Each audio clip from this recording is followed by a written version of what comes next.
Bonjour Yvan. Bonjour Eric. Aujourd'hui, on va faire une petite vidéo témoignage sur un parcours qui est le tien il y a 17 ans, Tout à où fait, tu as 17 ans. eu, comment? Oui, oui, tout à fait, Où ça tu fait as, 17 ans. où tu as eu une maladie de Crohn. Alors, je précise aussi que exceptionnellement, tu n'apparais pas. D'habitude, les témoins apparaissent sur l'image, mais toi, pour des raisons personnelles, tu as souhaité ne pas apparaître sur l'image, donc on ne te voit pas, mais on va t'entendre. Et par contre, je précise aussi que cette histoire, elle a été référencée dans mon livre, La digestion de clés de notre santé, ou l'histoire de Yvan. J'en ai parlé dans ce livre pour bien préciser que c'est pas une personne comment dire, qu'on a inventée et qui existe vraiment. Voilà.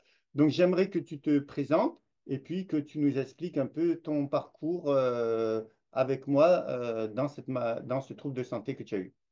D'accord. Bon, ben, moi c'est Yvan.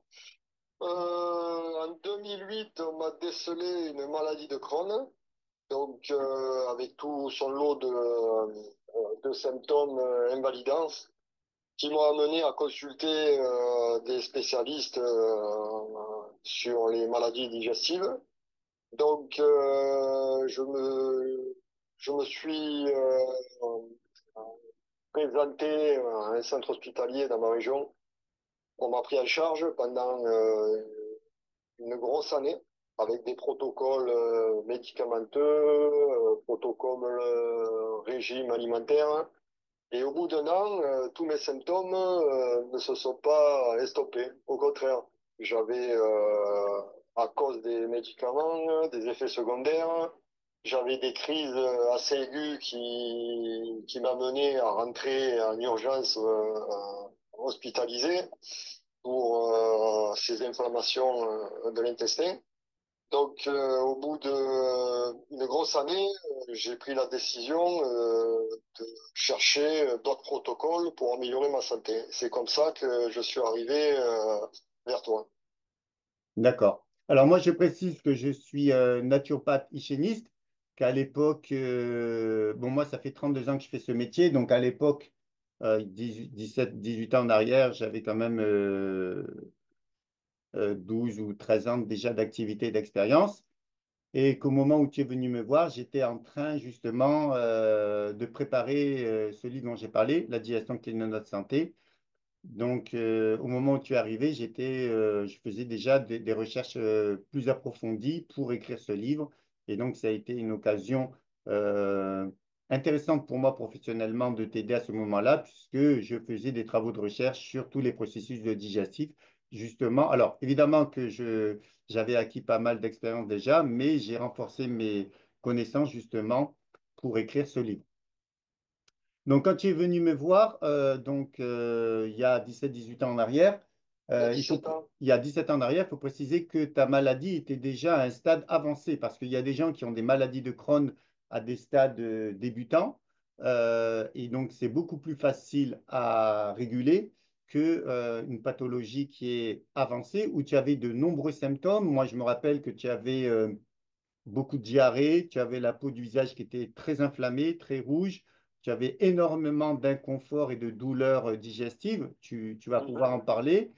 Et puis, très rapidement, très rapidement, au bout d'un mois, d'ailleurs, heureusement, tu as commencé à avoir des résultats intéressants assez rapidement parce que très rapidement, il a fallu que tu répondes à ton chirurgien qui avait prévu avec toi, il avait envisagé avec toi de t'opérer pour t'enlever, je crois, 80 centimètres du côlon de l'intestin. Est-ce que tu peux préciser ça?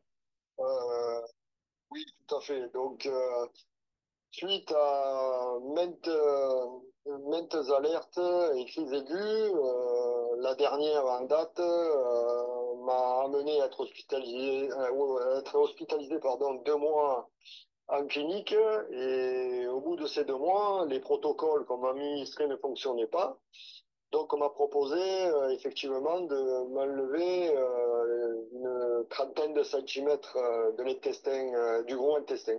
D'accord. Donc, moi, j'ai refusé parce que j'estimais que les effets de cette ablation sur ma vie de tous les jours auraient un impact considérable et j'étais pas totalement en adéquation avec ça, même si je souffrais énormément. Donc, ça m'a amené à trouver d'autres solutions. C'est comme ça qu'on a commencé ensemble un protocole de soins. Alors, déjà, c'est pas un protocole de soins puisque nous, en tant que naturopathe, on ne soigne pas. C'était, on va dire, des conseils de bien-être. Après, il faut savoir que euh, plus précisément, tu as commencé à venir me voir. On a mis en place un protocole. Ce protocole t'a donné des résultats intéressants, au moins au niveau du confort. Tu avais moins de symptômes douloureux, de diarrhée, etc. Et c'est au bout d'un mois et demi, que tu m'as appelé pour me dire, mon chirurgien me demande de m'opérer, me propose de m'opérer d'ici, la date était quasiment prêt à arrêter, quoi, d'ici un mois, enfin quelques semaines suivantes. Et tu m'as dit, Eric, qu'est-ce que tu en penses? Donc à ce moment-là, je me rappelle, je t'ai dit qu'en tant que naturopathe, ben, j'avais pas à te dire, à te donner mon avis si tu devais ou pas te faire opérer. C'était à toi de le décider. On t'en a mis conscience. Mais je me rappelle que tu m'as dit, étant donné que j'ai déjà obtenu des résultats avec vous au bout de quelques semaines, je vais peut-être continuer le protocole avec vous et il sera toujours temps de couper une partie de l'intestin, du gros intestin si c'est vraiment nécessaire. Par contre, si je coupe, si je me fais opérer, ça sera irrémédiable et je ne pourrai plus faire marche en arrière. Je me rappelle que c'est dans cette optique-là que tu as pris ta décision. Tu es d'accord ou Oui, pas? oui, je suis tout à fait d'accord. Ça s'est passé exactement pareil. J'ai pris la responsabilité d'arrêter mon protocole médicamenteux et pour partir dans ces conseils thérapeutiques. En Parce fait, que je ne sais j'étais, pas si tu as arrêté ton protocole médicamenteux j'ai parce que, j'ai arrêté, sur mesure, j'ai arrêté parce que ce que je mettais en place avec les conseils m'a mené à avoir une qualité de vie plus acceptable petit à petit. Donc d'accord. la décision a été claire à partir de ce moment-là où j'ai vu que les symptômes régressaient, de continuer sur ces conseils et d'arrêter au fur et à mesure tout mon protocole D'ailleurs, de les soins. médicaments qu'on te proposait, si je ne me trompe pas, ça se réduisait à des anti-inflammatoires. Il n'y avait que ça. Oui, oui, les anti-inflammatoires exclusivement pour faire D'accord. baisser Donc l'inflammation. en fait, grâce au protocole alimentaire et certains compléments alimentaires, tu étais arrivé à obtenir un niveau de confort au niveau de l'inflammation qui était au minimum équivalent, voire supérieur à ce qu'on te proposait en médecine allopathique. C'est un peu ça. C'est même, oui, oui, oui, tout à fait. C'était même mieux parce que Voilà. En tout j'avais pas cas, d'effet secondaire hein, voilà. et En tout j'étais cas, moi, découvert. en tant que naturopathe, je sais qu'à cette époque-là, je t'ai pas du tout dit d'arrêter. Au contraire, je t'ai dit que ta décision, tu devais la prendre avec ton médecin généraliste ou avec ton spécialiste. Moi, en tout cas, je t'ai pas déconseillé d'arrêter le protocole. Tu l'as arrêté de manière unilatérale. Et ensuite, tu as souhaité suivre avec moi un protocole. Et ce protocole a donné des résultats assez rapidement puisque tu me disais que tu étais dans un confort plus intéressant assez rapidement. Oui, tout à fait. Ça s'est passé comme ça. Donc, il faut savoir que sans rentrer dans le détail, ce protocole n'était pas uniquement à visée anti-inflammatoire. Pour nous, pour moi, c'était juste une conséquence. C'était le fait que cette pathologie, qui est une maladie auto-immune, ben, il faut essayer de faire en sorte qu'au niveau alimentaire, en tant que naturopathe et hygiéniste, on ne provoque pas la maladie. C'est-à-dire qu'on n'essaye pas on a commencé par exclure certains aliments, comme les produits laitiers et les produits au gluten, qui, lorsqu'ils ne sont pas digérés, deviennent pro-inflammatoires en raison de certains métabolites intermédiaires toxiques, des mythes comme la casomorphine ou euh, la gliadinomorphine, qui sont pro-inflammatoires lorsqu'ils sont mal digérés. Et on sait que les personnes atteintes de cette maladie ont du mal à métaboliser certaines molécules intermédiaires nées de digestion incorrecte. Donc déjà, je me rappelle que je t'avais proposé de supprimer ces deux classes alimentaires. Ensuite, on a fait un réglage alimentaire individualisé par rapport à ta personne, tes habitudes alimentaires, pour optimiser une alimentation qui soit la moins pro-inflammatoire possible, associée à des compléments alimentaires.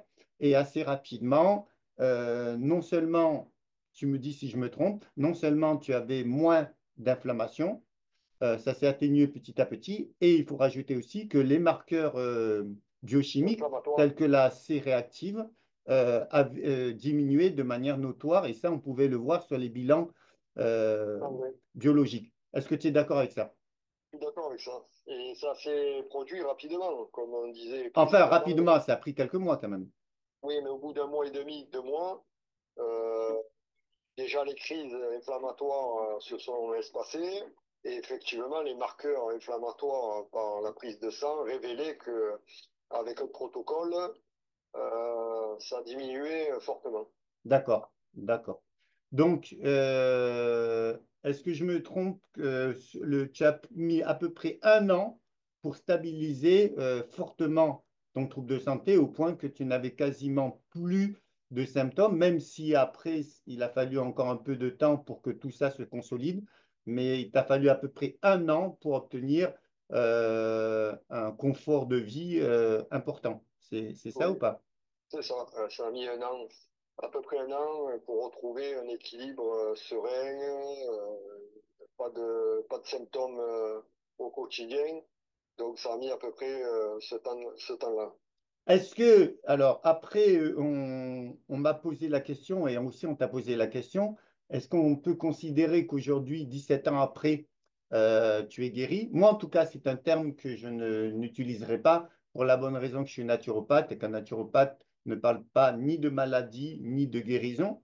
Nous, ce qu'on propose, c'est des conseils de bien-être pour favoriser les mécanismes d'homéostasie. L'homéostasie étant la capacité du corps à restaurer son intégrité. Et en fait, quand on propose à l'organisme, quand on met l'organisme dans les conditions optimum pour bien digérer, bien assimiler avec une nourriture de qualité en tenant compte des aliments qui peuvent représenter une intolérance alimentaire et avec toute la cascade inflammatoire que ça peut générer, associé à quelques compléments alimentaires, eh bien, ça explique, en tout cas, ça a contribué à la restauration de l'intégrité de ton organisme au point qu'aujourd'hui, objectivement, c'est-à-dire il n'y a plus de symptômes de manière clinique et il n'y a plus de marqueurs au niveau biologique. Donc après, ce n'est pas à moi à dire si tu es guéri ou pas, mais 17 ans après, tu ne souffres plus de cette maladie et tu vis normalement. Est-ce que tu es d'accord avec ça? Je souffre plus de ces symptômes et je vis comme monsieur tout le monde. D'accord. Alors, la question qu'on me pose, c'est est-ce que tu es soumis à un régime draconien? Il ne me semble pas. Alors, évidemment que la suppression des produits laitiers, les produits au gluten, je t'ai demandé de la poursuivre. Et encore aujourd'hui, parce qu'on sait que ces deux catégories d'aliments, lorsqu'ils sont mal digérés, provoquent ce qu'on appelle des MIT, des métabolites intermédiaires toxiques, dont j'ai cité le nom tout à l'heure, casomorphine et gliadumorphine qui sont pro-inflammatoires et qui peuvent relancer la maladie. Mais ça ne suffit pas, il faut aussi avoir une nourriture de bonne qualité, c'est-à-dire sans additifs, atoxiques, d'origine biologique si possible, éviter les cuissons, tout ce qui est toxique comme les grillades, les fritures, etc. Est-ce que tu peux nous dire à peu près aujourd'hui comment tu vis euh, au quotidien avec une alimentation qui te semble une alimentation quand même assez, assez classique malgré tout, même si elle est de qualité? Oui, mais tu as résumé mon quotidien alimentaire est exclusivement centré sur déjà des produits de qualité, effectivement, des produits de qualité, légumes et autres. Je cuisine un maximum de ces produits en cuisson douce, sans ajout de gras saturés. Donc ça, forcément, que ça favorise un bien-être métabolique.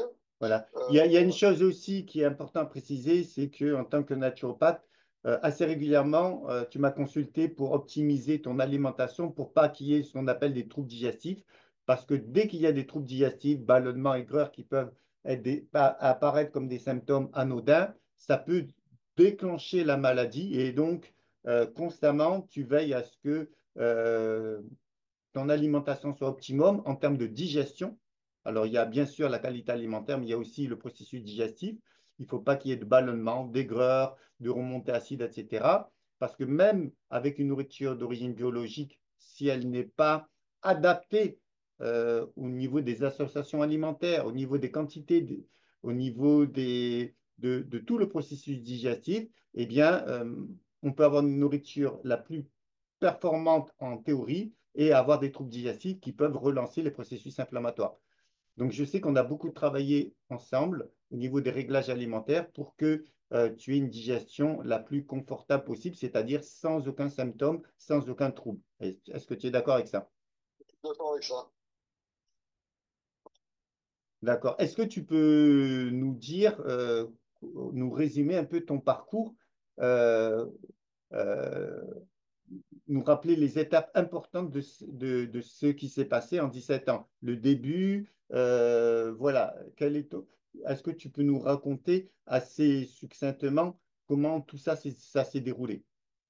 Donc, ça s'est passé, on va dire, on va le résumer en trois étapes. Oui, C'est-à-dire, première phase, on va de 2008 jusqu'à 2010, on a résolu des symptômes aigus. Après cette période, il y a eu une amélioration significative. Donc, on a appuyé sur tout ce qui est alimentaire, confort alimentaire, les cuissons, les apports nécessaires pour garder un métabolisme équilibré. Ça a été la deuxième phase. Et la troisième phase, ça a été la continuité de tout ça, c'est-à-dire l'intégrer au quotidien, jusqu'à à ce jour où je continue à mettre en place ces règles d'hygiène qui favorisent ma santé, que j'ai intégrées depuis des années. voilà. Ça a été les trois étapes importantes pour en arriver là où je suis, sans symptômes et vivant comme monsieur tout le monde. Alors, il faut dire aussi que, comme je l'ai précisé tout à l'heure, lorsque tu es venu me voir pour la première fois, ta maladie avait atteint un stade important, puisque au niveau de cette maladie, on peut être à un stade, il y a plusieurs stades, il y a des stades de jeunesse, c'est-à-dire de début. Et souvent, par exemple, je connais une personne qui a une vingtaine d'années, c'est un sportif de haut niveau, qui a une maladie de Crohn, il s'en est sorti assez rapidement parce que déjà, il était très jeune et d'autre part, cette maladie était au début de ses symptômes. Par contre, toi, c'était une maladie de Crohn à un stade très avancé et avec énormément de troubles de symptômes. Moi, je sais que tu m'as consulté une fois par semaine pendant un an, tellement il y avait de réglages à faire constamment, parce que c'était vraiment une situation qui était assez complexe à gérer quand même, parce que ni pour toi ni pour moi, ça a été facile, au moins au début, parce qu'il y avait constamment, dès qu'il y avait une amélioration, il y avait ensuite des corrections à faire, parce que soit tu perdais du poids, soit les symptômes se déplaçaient, etc. Et donc, il a fallu quand même plusieurs mois pour réguler tout ça. Et il faut quand même préciser que ta maladie était une maladie à un stade avancé. Tu es d'accord avec ça? Ben, je suis d'accord. J'avais des symptômes aigus, donc ça découlait d'une éventuelle intervention chirurgicale. Donc effectivement, c'était à un stade avancé. D'accord. Aujourd'hui, tu dis que, bon, 17 ans après, est-ce que tu considères, toi, que tu es guéri 17 ans après? Je considère que je n'ai plus de symptômes. Voilà.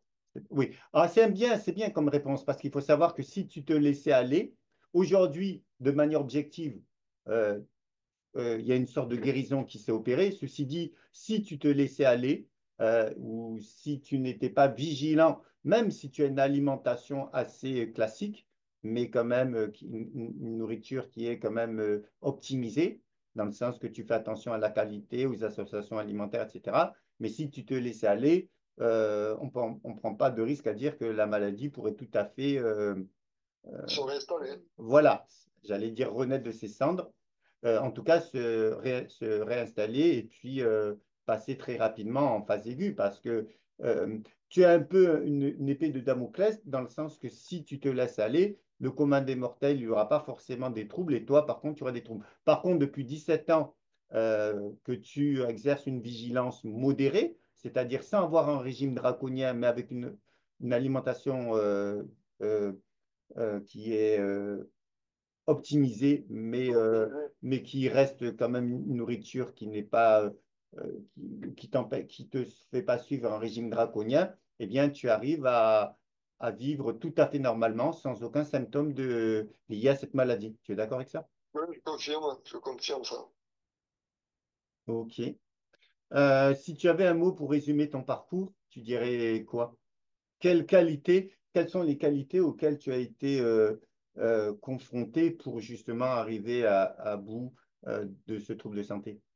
Si un qualificatif que je peux remettre sur ce protocole, c'est discipline Et beaucoup de volonté. et Alors, beaucoup de volonté. c'est important de dire que c'est pas euh, impossible, ça a demandé de la volonté. Et c'est important aussi de préciser que ta maman, à l'époque où tu as commencé à venir me consulter, ça faisait 20 ans qu'elle avait déjà une maladie de Crohn. Oui, c'est Et que, ça. évidemment, en 17 ans, elle n'a rien fait, elle ne croyait pas à ce protocole. Ah oui, c'est important de préciser qu'à l'époque, il y avait tout un contexte autour de toi qui était hostile à ce que tu suives ce protocole avec moi. Certaines personnes disaient que j'étais un charlatan, ton médecin te mettait en garde, je me rappelle, et qu'au final, c'était pas un bras de fer que tu as fait avec eux, mais en tout cas, tu as su prendre tes responsabilités Voilà, le dire le mot, c'est de et pas. puis d'ailleurs, tu m'as pas fait confiance comme ça Non, non, pour mes beaux non, yeux, comme non. on dit. Si, en fait, la confiance s'est instaurée petit à petit parce que petit à petit, tu as vu qu'il y avait des résultats, moins de symptômes. En plus de ça, les marqueurs biologiques s'étaient régulés. Donc, c'est ça qui a fait que tu as donné du crédit à ce que je te proposais, mais tu ne l'as pas fait de but en blanc, tout simplement parce que je te proposais de le faire. On est d'accord? On est d'accord là-dessus, effectivement. Voilà. Est-ce que tu as un conseil à donner aux personnes qui seraient atteintes de ce trouble de santé pour conclure cet échange? Mais le conseil, c'est même si on est dans une souffrance et qu'on trouve pas de solution, peut-être se faire confiance, écouter quelque chose de plus profond en nous qui nous amène à peut-être trouver d'autres solutions pour mieux être. En tout Voilà. cas, c'est mon cheminement et ça a fonctionné pour moi et je suis fait du même bois que d'autres personnes. Donc oui, c'est ça. C'est peut-être se faire confiance quand on a vent des marées contre soi et que on a l'intime peut-être conviction de trouver autre chose d'autre part pour en mieux être. Voilà. Donc ça a été ce que j'ai vécu. En tout cas, moi, ce que je voulais dire, c'est que déjà, la naturopathie, l'hygiénisme ne soigne aucune maladie. Nous, notre job, c'est de faire ce qu'on appelle un réglage alimentaire, de respecter tous les facteurs de santé, de favoriser la capacité du corps à restaurer l'intégrité de l'organisme. Et c'est ces processus qui ont été favorisés et qui ont favorisé le retour à l'intégrité de ton organisme ou à la santé, si on veut utiliser le terme de santé ou de guérison. Ce que nous, d'ailleurs, on n'utilise pas. Mais bon, c'est pour utiliser des mots euh, qui sont, que le public utilise couramment. En tout cas, moi, je te félicite parce que ça t'a demandé beaucoup de volonté. Et quand on obtient ce genre de résultat, je dis toujours c'est 50-50. Évidemment que le thérapeute a son mot à dire, que ses conseils, s'ils ne sont pas justes, eh ben, euh, ça, on ne peut pas obtenir les meilleurs résultats. Par contre, euh, pour moi, le résultat que tu as obtenu, c'est 50-50, c'est-à-dire le thérapeute lui-même, par les conseils qui te propose, évidemment, et évidemment ton investissement personnel, parce que je sais que comme ton cas était un cas à un degré où la maladie était assez avancée, eh bien, il a fallu que tu fasses preuve de volonté, de discipline, et pendant au moins de longs mois, hein, puisque ça a dépassé plus d'un an. Enfin, Le plus gros a été obtenu en 1 an et puis ensuite, il t'a fallu quelques mois supplémentaires pour tout stabiliser et pour obtenir un résultat définitif qui, 17 ans après, 16 ans après, se maintient. Voilà, est-ce que tu as quelque chose à rajouter? Je rajouterai que je te remercierai encore et toujours pour tous tes conseils qui m'ont amené à vivre une vie heureuse, pleine d'élan et avec une santé retrouvée. Donc, un grand merci à toi. Oui, et d'ailleurs, il faut savoir que cette maladie, lorsqu'elle elle se développe, il arrive à un moment donné où je crois qu'on peut enlever carrément une partie ou même carrément l'intestin grêle. Je crois des fois, il y en a qui ont une petite poche à la place, hein. Oui, oui, oui, ça peut aller à l'ablation totale de l'intestin grêle, même le gros intestin. Enfin, alors, je ne sais C'est pas si c'est l'intestin grêle ou le côlon qu'ils enlèvent complètement, mais je sais qu'il y a, dans certains cas, ils enlèvent tout et ils mettent une poche. Et bon, moi, c'est juste infernal à vivre après. Donc, il faut c'est imaginer que toi, tu reviens de loin quand même. Je reviens de loin, effectivement. Voilà. Donc, je suis très heureux actuellement d'avoir pris cette décision et d'être parti dans ces conseils thérapeutiques, pardon. Voilà. Donc, un Pour grand moi, ce n'est merci à pas des toi. conseils thérapeutiques. Après, toi, tu peux le dire. Nous, on ne propose pas des conseils de thérapeutiques parce qu'on n'a pas le droit. La seule chose qu'on peut faire, c'est des conseils de bien-être, optimiser les facteurs de santé tels que la digestion, l'assimilation. Et c'est ça qui contribue à obtenir des résultats. C'est important de le préciser parce que déjà, même si la naturopathie n'est pas reconnue, on a on a toute une législation qui entoure ce métier, donc il faut être vigilant. Et d'autre part, il faut être honnête. C'est- Ce n'est pas moi qui t'ai guéri, c'est même pas toi. On a contribué chacun à faire un pas vers l'autre et ensuite, on a mis en fait, enfin, toi, tu as mis l'organisme dans des conditions où la restauration était possible et l'organisme s'est restauré. Voilà, il n'y a rien de miraculeux. Il faut s'intéresser aussi aux travaux du docteur Signalé sur les pathologies d'élimination, d'encrassage et auto-immune. Et la maladie de Crohn, il explique bien la genèse, il explique bien les mécanismes qui sont en jeu et il explique aussi que, il ne s'agit jamais de miracle lorsqu'on obtient des résultats. C'est juste qu'on permet à l'organisme de se restaurer dans son intégrité parce qu'on lui a donné les moyens et la possibilité. Voilà, est-ce que tu as un mot tu as quelque chose à rajouter pour conclure cet échange? Merci. Bien, écoute, et en fait, moi, je trouve que c'est un bel exemple que tu donnes à toutes les personnes qui regarderont cette vidéo et qui seront concernées par ce trouble de santé, parce que ça ne peut qu'encourager certaines personnes atteintes de certains troubles. Alors, bien sûr, moi, je dis jamais qu'il faut faire ce genre de démarche en quittant la médecine officielle. D'ailleurs, la médecine officielle, même si tu as suivi un protocole qui était un peu différent. Tu as continué régulièrement à demander l'assistance des médecins dans le sens que tu avais un suivi, qu'il y avait des J'avais tests suivi, effectivement, le biologiques et suivi, je ne l'ai pas médicaux qui arrêté, étaient le faits suivi. régulièrement. Et donc, le suivi que tu as eu avec moi, il était associé à un suivi en médecine allopathique avec un professeur qui te suivait régulièrement. Tu es d'accord? Je suis d'accord avec ça. Voilà, ben écoute, je te souhaite le meilleur. Merci pour ton témoignage et puis à bientôt, Yvan. Et merci à toi. À bientôt.